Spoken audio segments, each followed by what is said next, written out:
Have you ever had a brilliant idea, a new project, or a goal you were super excited about, only to find yourself stuck, thinking about it over and over again, but never actually starting? You're not alone.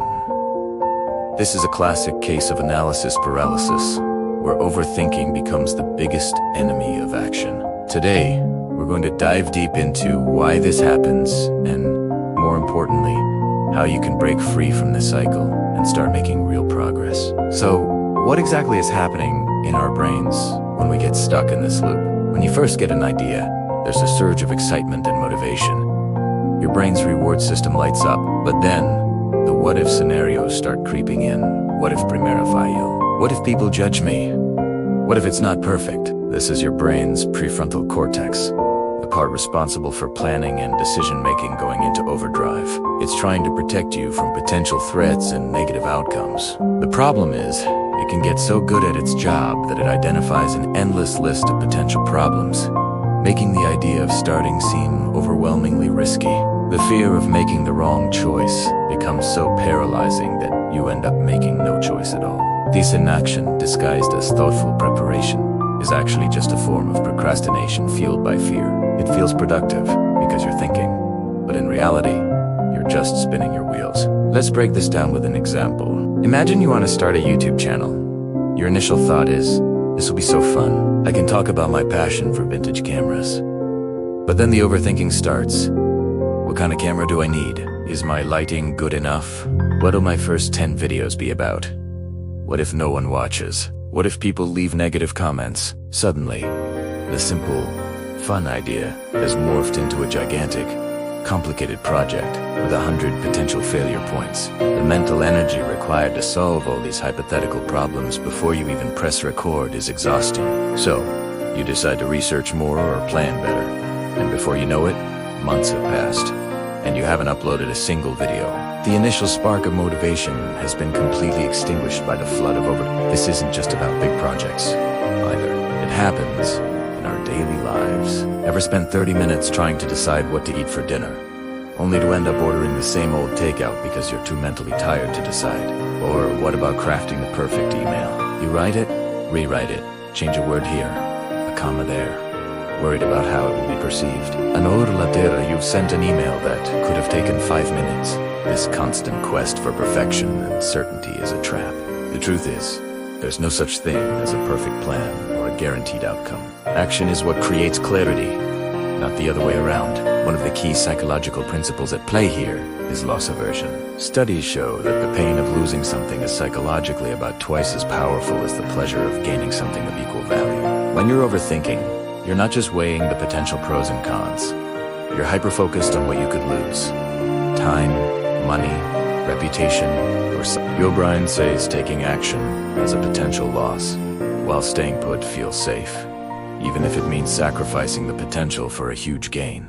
You're so busy protecting yourself from imaginary failure that you guarantee the real failure of never even trying. So, how do we escape this mental prison? The first and most powerful strategy is the 2-minute rule, popularized by author James Clear. The idea is simple. Whatever new habit or task you want to start, scale it down to something that takes less than 2 minutes to do.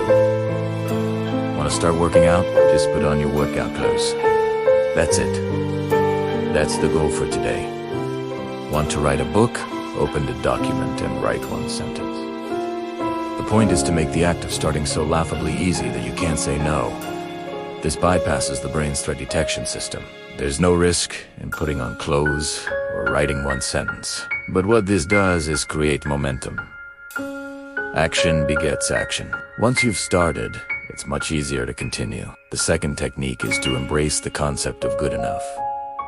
Perfectionism is the arch nemesis of action. Instead of aiming for a perfect 10 out of 10, aim for a solid 7 or 8. Give yourself permission to be a beginner, to make mistakes, and to produce something that isn't flawless. Reid Hoffman, the founder of LinkedIn, famously said, "If you are not embarrassed by the first version of your product, you've launched too late." This applies to everything. Your first attempt at anything will likely be clumsy and imperfect, and that is completely okay. The goal is not perfection, it's progress. Ship the product, post the video, Send the email. You can always iterate and improve later based on real-world feedback, not on hypothetical fears. Another powerful mental shift is to reframe your thinking from decision-making to when you're stuck in analysis paralysis, you feel like you need to have all the answers before you start.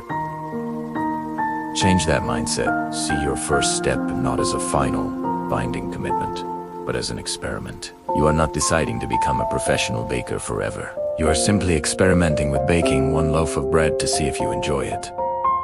This lowers the stakes dramatically. If the experiment fails, it's not a personal failure. It's just data. You've learned something valuable that you couldn't have learned by just thinking about it. You learned that maybe you need a different recipe, or maybe you don't actually enjoy baking as much as you thought. Both are valuable pieces of information that move you forward. Let's also talk about setting deadlines.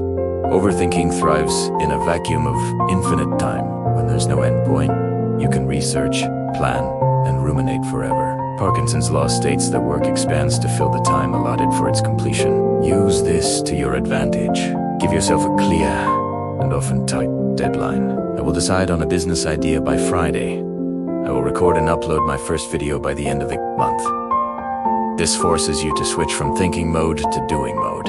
A deadline creates a sense of urgency that can cut through the fog of overanalysis. It forces you to make a decision and move on. Remember, done is better than perfect. It's also crucial to manage your fear of judgment. A lot of our overthinking is rooted in what others will think of us.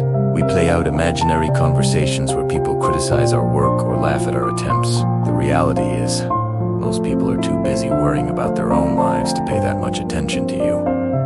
And even if they do judge, so what? Are you going to let the imagined opinions of others dictate your life and prevent you from pursuing things that could bring you joy and fulfillment? Surround yourself with supportive people who encourage action, not those who feed your doubts, and learn to become your own biggest cheerleader. Celebrate the small wins, the act of starting, the courage to try. Finally, practice mindfulness and learn to recognize when you're slipping into an overthinking spiral. When you catch yourself running the same what-if scenarios over and over, take a deep breath. Acknowledge the thoughts without getting swept away by them. Label it, there's my brain doing that overthinking thing again. This simple act of observation creates distance between you and the thought, giving you the power to choose a different response, instead of following the thought down the rabbit hole. You can consciously decide to take one small, 2-minute action instead. To recap, overthinking destroys action by activating our fear of loss and our desire for perfection, trapping us in a cycle of analysis that feels productive but leads nowhere. To break free, you need to trick your brain into starting. Use the 2-minute rule to make starting impossibly easy.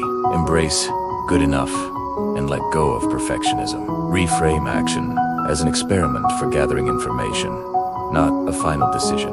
Set tight deadlines to create urgency. And finally, manage your fear of judgment and practice mindfulness to catch overthinking in its tracks.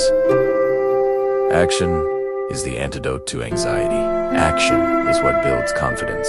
Action is what turns dreams into reality. Stop thinking so much and just do something. Anything. Your future self will thank you for it. Thanks so much for watching.